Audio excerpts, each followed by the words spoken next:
What is PCR? PCR is used to amplify a specific sequence of DNA.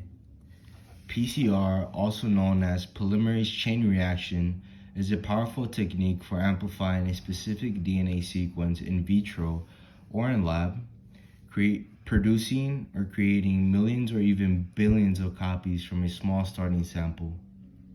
Once amplified, DNA can be used for a variety of purposes, including creating recombinant plasmids or DNA that can be used to introduce new traits or functions into bacterial organisms. Modified plasmids can be used for various purposes in genetic research and biotechnology, including the production of vaccines. PCR is a technique that can make many copies of a specific DNA sequence, even if there's only a tiny amount of DNA to start with. This is useful in forensics because it can amplify unique gene sequences called short tandem repeats that are found in human DNA. By comparing these sequences from a crime scene to those of potential victims, as seen here, forensic scientists can identify victims and help solve crimes. The ability of PCR to amplify small amounts of DNA is especially helpful in forensics, where DNA samples are often limited or degraded.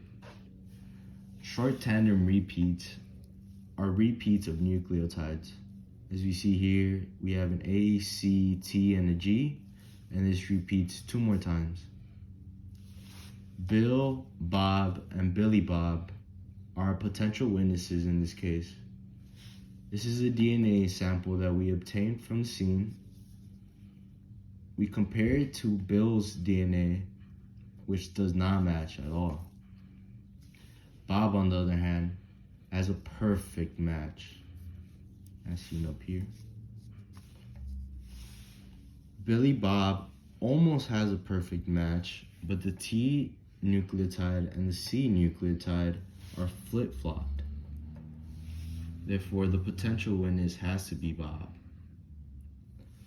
So what even is DNA? DNA basically has a structure of a ladder in which the steps are bonds created by molecules called nucleotides, which are abbreviated A, T, C, and G. The A's always pair up with the T's, and the G's always pair up with the C's. The backbone, or the sides of the ladder, are complementary to each other. They run from 5' to 3', 3' to 5'. The backbones seen here in blue are made up of sugar and phosphate molecules, but aren't really relevant to the discussion. That's just a fact that I wanted to put out. What makes DNA so special is that the pattern of the nucleotides along the DNA form a code which carries genetic information. The order of the nucleotides basically determines a unique sequence of amino acids for a protein, which determines the protein structure and therefore its function. What do we need for PCR? First and foremost, we will need heat. We will also need what's called primers, which is a specific sequence of DNA specific to the start of the strand you want to make a copy of. We will also need some type of protein or molecule called DNA polymerase, which in this case needs to be heat tolerant because we will put everything in the same tube, right, that will get heated at one point. DNA polymerase basically works as a copy machine that works off of the primers to create the missing strand seen here.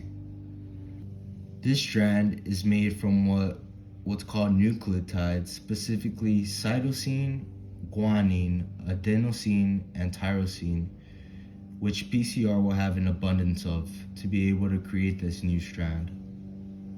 DNA polymerase can make a strand that is complementary to the template strand by pairing C's with G's and A's with T's, as mentioned before.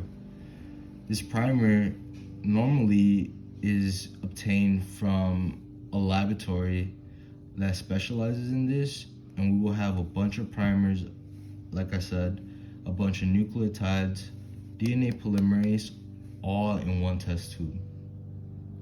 So the first step in PCR would be to heat up the DNA to 96 degrees Celsius to separate the double-stranded DNA to provide this template strand for the next step. The mixture then goes through a cooling stage of 55 to 65 degrees Celsius to allow the primers or the small specific strand of DNA sequence to attach to the 5' end of the single-stranded DNA template of interest.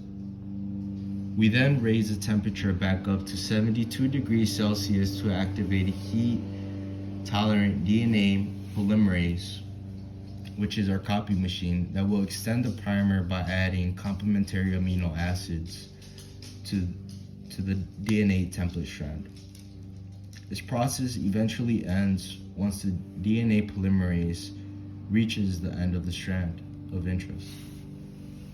So what is the hype about?